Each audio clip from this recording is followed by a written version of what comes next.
A segunda influência. Exemplos. A segunda maneira como somos condicionados é chamada de exemplo.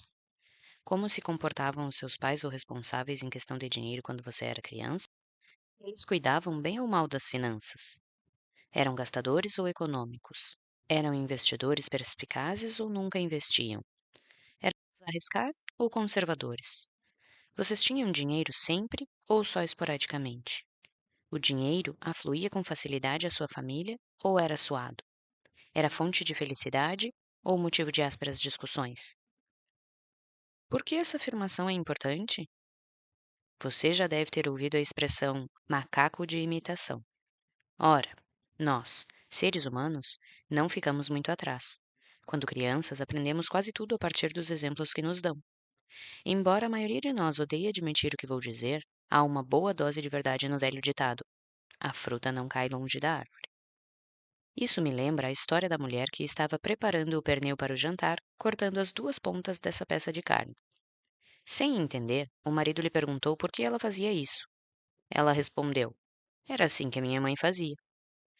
Justamente naquela noite, a sua mãe foi jantar com eles. Os dois aproveitaram para lhe perguntar por que ela sempre cortava as duas extremidades do pernil. A mãe respondeu: porque era assim que a minha mãe fazia. Então, eles decidiram telefonar para a avó dela e saber por que ela cortava as pontas do pernil. A resposta? Porque a minha panela era pequena. A questão é, em matéria de dinheiro, tendemos a ser idênticos aos nossos pais, a um deles em particular, ou a uma combinação dos dois. O meu pai, por exemplo, era empresário do ramo de construção civil. Construía de 12 a 100 casas por projeto. Cada um desses empreendimentos demandava um pesado investimento de capital. O meu pai precisava empenhar tudo o que tínhamos para fazer empréstimos nos bancos até as casas serem vendidas e o dinheiro começar a entrar. Por isso, toda vez que ele dava início a um projeto, nós ficávamos mergulhados em dívidas e sem um tostão para gastar. Como você pode imaginar, por essa época, o humor do meu pai não era dos melhores, nem a generosidade era o seu forte. Para tudo que eu lhe pedia, mesmo que custasse só um centavo, a sua resposta padrão depois de: você acha que eu sou feito de dinheiro? Era: está maluco? É claro que eu não conseguia mais do que aquele olhar de nem pense em pedir outra vez. Garanto que você sabe exatamente o que é isso. Essa situação durava 1 ou 2 anos, até as casas serem vendidas. Depois, ficávamos cheios da grana. Da noite para o dia, o meu pai se transformava em outra pessoa. Ficava feliz, afável e extremamente generoso. Até me perguntava se eu precisava de dinheiro. Eu tinha ganas de lhe devolver aquele olhar da época das vacas magras, mas, como não era bobo, dizia apenas: claro, pai, obrigado, e revirava os olhos. A vida era boa até o maldito dia em que ele chegava em casa anunciando: encontrei um ótimo terreno, vamos construir novamente. Lembro-me muito bem do que eu costumava dizer: fantástico, pai, boa sorte, com o coração apertado por saber do período de dureza que teríamos pela frente. Até onde consigo me lembrar, esse padrão já existia quando eu tinha 6 anos de idade, e durou até os meus 21 anos, quando saí definitivamente de casa. Foi quando tudo mudou. Pelo menos era assim que eu pensava. Nessa época, terminei os estudos e me tornei, como você há de imaginar, construtor. Depois me meti em vários negócios relacionados com projetos de construção. Por algum estranho motivo, após ganhar pequenas fortunas, em pouco tempo eu estava de novo na pindaíba. Então, começava outro negócio. Sentia-me novamente no topo do mundo. E, 1 ano depois, me via mais uma vez no fundo do poço. Fiquei cerca de 10 anos nesse esquema de altos e baixos, até perceber que o problema talvez não fosse o ramo de negócio em que eu estava, os sócios que escolhia, os empregados que tinha, a situação econômica do país, ou minha decisão de dar um tempo no trabalho e relaxar quando as coisas iam bem. Finalmente, reconheci que, talvez estivesse inconscientemente revivendo os altos e baixos do meu pai. Graças a Deus, tive a oportunidade de aprender o que você está lendo nesse livro e consegui me recondicionar e abandonar o modelo ioiô e construir uma vida de prosperidade crescente. Até hoje, sinto ânsia de mudar quando as coisas vão bem e sabotar a mim mesmo no processo. Mas agora tenho na mente outro arquivo que observa esse sentimento e diz: obrigado pela informação. Pode retomar a concentração e voltar ao trabalho. O exemplo seguinte vem de um dos participantes dos seminários. Nunca vou me esquecer de um senhor que, em lágrimas, se aproximou de mim no final da apresentação com a respiração ofegante e enxugando os olhos na manga da camisa. Olhei para ele e perguntei: Qual é o problema, senhor? Ele respondeu: Tenho 63 anos de idade. Leio livros e frequento seminários desde que eles foram inventados. Já escutei todo tipo de palestrante e tentei tudo o que eles sugeriram: ações, imóveis, uma dúzia de negócios diferentes.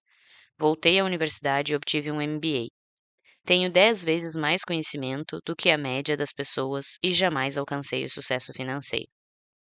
Em todos esses anos, sempre comecei muito bem e acabei de mãos vazias, e nunca soube por quê. Eu me achava um completo idiota até hoje. Depois de ouvir o que você falou e processar as informações, finalmente as coisas começaram a fazer sentido. Não há nada errado comigo. Simplesmente trago o modelo de dinheiro do meu pai gravado na mente. E esse tem sido o meu castigo.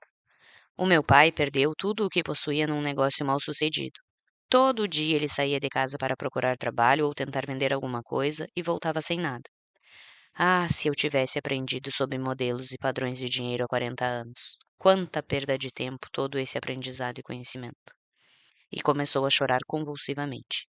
Eu lhe disse: O seu conhecimento não é de forma nenhuma uma perda de tempo. Ele apenas ficou latente, num canto do seu cérebro, à espera do momento oportuno para se manifestar. Agora que o senhor formulou um modelo de sucesso, tudo o que aprendeu ao longo da vida se tornará útil e fará com que seja bem-sucedido. A maioria de nós já sabe a verdade quando a escuta. Ele começou a ficar ofegante de novo. Depois, foi se mostrando mais aliviado e passou a respirar profundamente. Em seguida, um grande sorriso iluminou o seu rosto. Deu-me um forte abraço e disse: Obrigado, obrigado, obrigado. Na última vez que tive notícias desse senhor, ele estava nas alturas. Acumulara mais riqueza nos últimos 18 meses do que nos últimos 18 anos.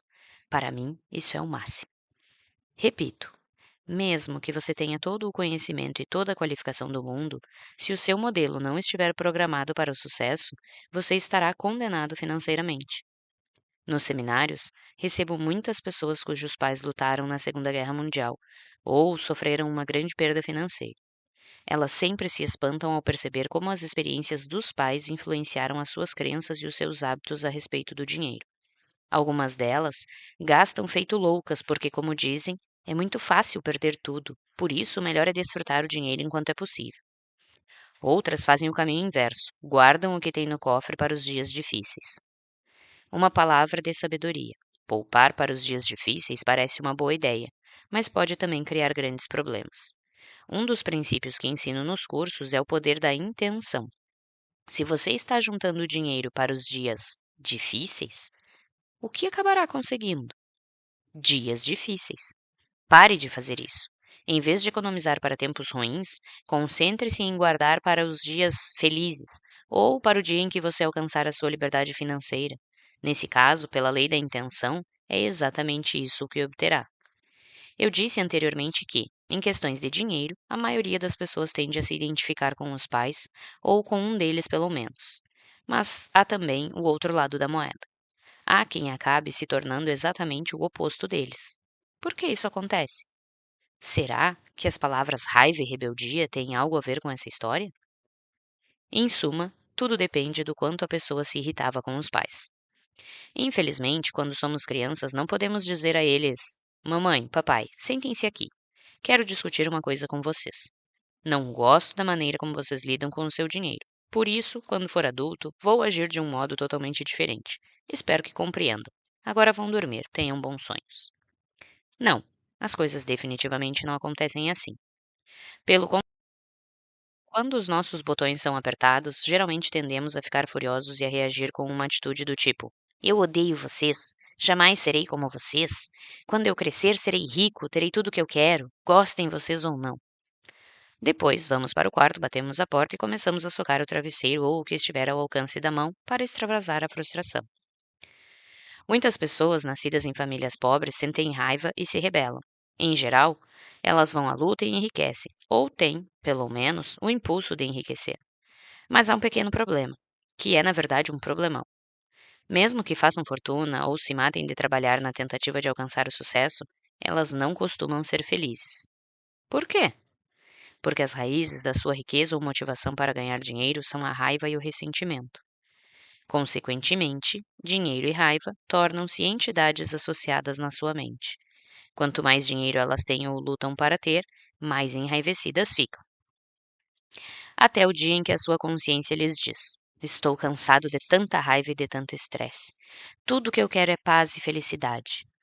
Nesse ponto, as pessoas perguntam à mesma mente que criou aquela associação o que fazer a respeito. E a mente responde: para se livrar da raiva, será necessário dar um fim ao seu dinheiro. E é o que elas fazem. Inconscientemente, livram-se dele. Começam a gastar loucamente, a realizar maus investimentos, a pedir divórcios desastrosos do ponto de vista financeiro, ou a sabotar o próprio sucesso de outra forma. Mas não importa, porque agora elas são felizes, certo? Errado. As coisas ficam ainda piores porque agora, além de continuarem a sentir raiva, elas estão também na lona. Deram fim à coisa errada. Livraram-se do dinheiro e não da raiva, do fruto e não da raiz, quando a verdadeira questão é, e sempre foi, a raiva que sentem dos pais. Enquanto esse sentimento permanecer, elas nunca estarão verdadeiramente felizes ou em paz. Não importa quanto dinheiro tenham ou deixem de ter. A sua razão ou motivação para enriquecer ou fazer sucesso é crucial. Se ela possui uma raiz negativa, como o medo, a raiva ou a necessidade de provar algo a si mesmo, o dinheiro nunca lhe trará felicidade. Princípio de riqueza. A sua razão ou motivação para enriquecer ou fazer sucesso é crucial. Se ela possui uma raiz negativa, como o medo, a raiva ou a necessidade de provar algo a si mesmo, o dinheiro nunca lhe trará felicidade. Por quê? Porque nenhum desses problemas pode ser resolvido com dinheiro. Veja o caso do medo, por exemplo. Nos seminários, costumo perguntar à plateia: quantos de vocês diriam que o medo é a sua principal motivação para o sucesso? Poucas pessoas erguem o braço. No entanto, quando eu pergunto: quantos de vocês diriam que a segurança é uma das maiores motivações para o sucesso? Quase todos os presentes levantam a mão. Mas preste atenção: a segurança e o medo são ambos motivados pelo mesmo fator. A busca por segurança tem origem na insegurança, cujo fundamento é o medo. Será que mais dinheiro dissipa o medo? Quem dera. A resposta é absolutamente não. Por quê? Porque o dinheiro não é a raiz do problema, o medo sim. E o pior é que esse sentimento, mais do que um problema, é um hábito. Portanto, ganhar mais dinheiro apenas mudará o tipo de temor que trazemos dentro de nós. Quando não possuímos nada, sentimos medo de não conseguir chegar lá, ou de não termos o suficiente. Se atingimos um patamar qualquer, o medo passa a ser: e se eu perder tudo que eu consegui? Ou todo mundo vai querer o meu dinheiro? Ou ainda, vou ter que pagar uma fortuna de impostos. Em resumo, se não formos à raiz da questão e nos livrarmos do medo, nenhuma quantidade de dinheiro será capaz de nos ajudar. É claro que a maioria das pessoas, se pudesse escolher, preferiria se preocupar com a possibilidade de perder o dinheiro que possui a não ter um centavo. Mas nenhuma dessas duas hipóteses propicia um modo agradável de viver. Assim como existem pessoas movidas pelo medo, há quem seja motivado a alcançar o sucesso financeiro para provar que é suficientemente capaz. Vou tratar detalhadamente desse desafio na parte 2. Por enquanto, apenas entenda que nenhuma quantidade de dinheiro jamais fará de você alguém competente. O dinheiro não pode transformá-lo em algo que você já é. Volto a dizer. Assim como acontece com o medo, a necessidade de provar a sua competência o tempo todo acaba se tornando seu modo de viver. Nem passa pela sua cabeça que essa necessidade está governando seus atos. Você se considera um grande realizador, um baita líder, uma pessoa determinada, características que são todas excelentes. A questão que permanece é: por quê? Que motor está na raiz de tudo isso?